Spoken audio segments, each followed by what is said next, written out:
Stevie Wonder goes to a Passover Seder. Still, the Good decision start. And is then he's done. like, somebody Next, hands him matzo ball. He takes it, feels it, goes, who wrote this shit? It's so funny hearing Gilbert tell these jokes. When Gilbert does these things with his comedic timing, it's really amazing. Pat Reagan doing that is proof for all you haters of Gilbert. Proof But that Gilbert's voice is not what makes him funny. It's clearly his whippersnapper timing and not the timing of Pat Reagan. Yeah, I have a different timing. My time is a little takes you a little longer to get to. Takes me longer to get to. It takes everyone a longer time. My timing is always dead on. And what's funny is that you actually stopped me while I was doing killer jokes just right down the barrel. So that you could do a Gilbert Gottfried joke that Gilbert Gottfried said, and you made it, you disrespected Gilbert by bombing the joke. Like, even though I'm telling jokes about insulting Gilbert, you truly insulted him the most, somehow. Sorry, Gilbert. But one more for you guys. The last one was I said that it's a triple banger, so try to stick with me here. Gilbert's okay. Anyway, Gilbert's second in command talked about no, I'm making gonna a do run it. at the South Pole the following year. Assuming Gilbert's so short, old, in addition to the and mental Jewish challenges facing the men of the that he had to use a footstool to drive a nail through Jesus' hands. Think about that. That's 3 on 1. Guys, I heard the Death Squad, our family, our favorite podcast network in the world, where you can find Kill Tony, had a show this Wednesday. Yeah, we had the Monday off because you were out of town, so we put together a great show. Tom Green finished it off. It was awesome. Did that here? Yeah, we did it right here in this room. It was almost sold out. It was great because we announced the lineup at like 3 o'clock in the afternoon. So it was a fun time. So thank God we kept this room going that while you were gone. That's the kind of magic that can happen if we ever cancel this show. Yeah, we just have sold out comedy shows instead. I love it. I'm so excited to be back. This is our first show in 2 weeks. We never take a week off, but I was in Montreal. Guys, are you ready for Kill Tony? Oh, yeah. Always so much fun. This is the show where we talk to comedians after they do comedy for 60 seconds. They always talk to me, Brian, Pat, and 2 amazing guests that I always have on. 2 different guests each week. This week is no different. Put your hands together for It's Just Trevino, right, Josh? Okay, for right now, just Steve Trevino, everybody! Joining us momentarily, also, Steve Simone. Thanks, buddy. It's just Trevino. That's not. No, nobody special. It's just fucking Trevino. No, that's not what I meant. No, normally there's 2 guests. No, I wouldn't say just. It hurt my feelings a little bit, though. Yeah, right. I gotta hurt this. Look at this. He's an actual man. Look at this guy. He's a real beard. This isn't one of your little emo fucking fancy. What do they call the hipsters? They look like men, kind of, and then you see their jeans, you're like, oh, that's a bitch. That's not a man, that's a pussy. Now, while you still have a man's beard, I must say, it is fairly trendy. Pat, did this at all look like the French girl's vagina? A little bit of that? You hooked up with a French girl? Very good. You approve? Do I approve? I mean, you're wearing skinny jeans, whatever you can get, right? Fuck it. With your bangs and your curly Q you got hanging out of your fucking head. Pat Reagan, the band leader of this show, takes a lot of heat from the cast every week. The band leader, I like it. Yeah, he's a one-man band. There was room for a band. The whole fucking thing, right? The whole for a drum set, we can use drum, but there's no way for a drum set. There we go. There you go. There's a lot of drums happening. Fuck yeah, well, TV show will get a band. Oh, yeah. Tony, I've been here a while. You Yes, and also, the only guy that I constantly forget, even though I want to always mention him, Ryan J. Ebelt, everybody, the house artist. Throughout this episode, he is going to be, as he's been doing for the last couple months, he draws the entire episode as it happens. So by the end of the episode, he's going to have a drawing that we're going to show you at the very end of the episode. That's going to be of this episode. It's unbelievable. He does it. That right now is blank, and he's starting right now. I'm Mexican. It's like a criminal sketch. Like it's court drawing. Like court drawing. Yeah. Guys, the whole thing going on. This is exciting. Tony. Yeah, welcome back, Steve. Now, last time you were here, was Pat here, or was it the robot? It was the robot, and then I think it was me and Dom Herrera. Right. This was it's so fun. It's a good show. I love it. Steve was one of the first people to ever take me on the road, and I'll be opening for you soon now. And one last thank you. It was me, actually. Don't thank him. This guy's perm is fucking fabulous. Oh yeah, caveman. He's spending the Geico caveman retirement money perfectly. Way to get that thing. Way to kick it up a notch. That's Brad. We go rock climbers together. Shout out to Stronghold Climbing Gym, downtown LA. Wow, look at that. A little promo out there. A little shout out to a climbing gym. Very good, Pat Reagan. Can you do it in Gilbert's voice? Shout out to Stronghold Gym. No, it's okay. Don't ever do that again. Guys, my point is that Steve, you gave me so many great notes when I started out. You're a lover of comedy. You've done so much fun stuff. You can find his special right now on Netflix. What's that called again? It's called Relatable. Steve Trevino Relatable. It's on Netflix. Thank you. Yeah. Relatable. Don't clap too hard. I'm Mexican. We're not allowed in this business. relationship. Unless you're George Lopez, then he's the only one that's allowed. I love that. Was free. Bishop Dr. Pico Arenas on March 27th. I shit on my And with people, that, and the industry loves it. was over. There was no money or will to continue. Oh, But the no. Dr. was considered a success. Oh. It's the same impression. Conducted a bunch of Fuck scientific yeah. Oh, experiments. there it and is. collected Again, specimens. heavy drums tonight. Red Band obviously debuting a new drum set he's got in the past 2 weeks. He's I was really bored last week. Really excited. Pat, did you have a question for Steve? Steve? Yeah. Sure. Hey, Steve. Okay, say you got, what would be your survival tactic in prison? Well, I've actually been to jail, so I would just fucking kick some ass. You know what I mean? Part of the show in Pico Arenas. Fuck yeah. An honest answer. An honest answer. I'm a grown fucking man. You know what I mean? I do what I want. All right. As a matter of fact, come here. Sit right here. Oh. I'll make you my bitch. Come here. Sit down right here. Literally been betrayed. Trevino's one of my favorites. So you can find his special relatable on Netflix. I also have one on Showtime as well, not to brag, but there's one on Showtime called Grandpa Joe's Son. And worst of all was Baker Wash. I'm surprised you don't have anything on cable since you're wearing the hat of Larry the Cable Guy right now. My sister's one titty bear, the other titty. Does Gilbert have anything to say about this? Guys, I won't fuck you later.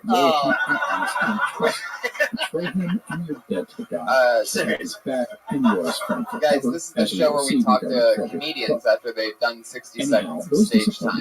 Comedians piled up in the back. You know your stage time is up. Your 60 seconds when you hear the sound of the kitty. By the time he came out of the ice, that's adorable. Wrap it up then, or else you're going to bring out the angry West Hollywood bear. Exploration in a polar environment. You learned you needed to have goals, you needed to trust your man, and be honest and fair. Fuck yeah, Brian hates the podcast listeners. Unbelievable. Just if somebody fired at work, push them away as fast as you can, Brian. Please. Perhaps bring out your gay drum set some more. So I'll hear you aimlessly beat on drums. There you go. Oh, by the way, you're playing that you never had one as a child, and now you're overcompensating. That was exactly like the Roots. The drum set your parents never bought you. Your timing is so bad on that, it might as well be Pat doing a Gilbert impression. Guys, so I pulled the name out of the bucket. Over 40 comedians signed up for the chance to do 60 seconds tonight. It's always crazy. Your first comedian doing 60 seconds tonight, and then talking with me and Steve Trevino is Albert Escobedo. Oh, Latino! Albert Escobedo! Okay. This is crazy. It's unbelievable. And 40 people waiting for a spot, and one of them signed up and did not show up. Albert Escobedo, you have been blacklisted. Done. Play something. Gilbert, the Mexican kid got blacklisted. And so that is where we will leave things for today. I don't know why I stopped. Usually you have me do a sound effect. Right. So what are you going to do? You're going to do a Gilbert thing. Passage. Can we get the robot back? I hope you enjoyed the first episode in our series on Norwegian Explorer. So you're doing good, Andy Samberg. Thank you for listening. I will see you next time. Fuck yeah. I love it. You just picked up the French girl's jeans and just started wearing them. I love your style, Pat Reagan. These are mine, bitch. I pulled another name out of the bucket. Hopefully he's ready to be in show business. Put your hands together for Dan Nolan. Yeah. Here he is, a human being. Dan Nolan, everybody. I ordered a Vietnamese prostitute. She showed up at my house 3 hours early. She wanted to love me wrong time.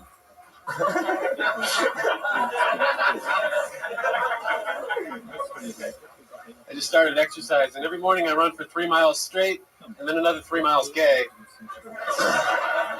So I'm training for a biathlon. I just found out a bunch of my dads are gay. And I'm Jess Story. And we host Problem Independence. We take deeply researched, deeply irreverent dives into the myths, And my house burned down. Now I have a really cool collection of medium well coins.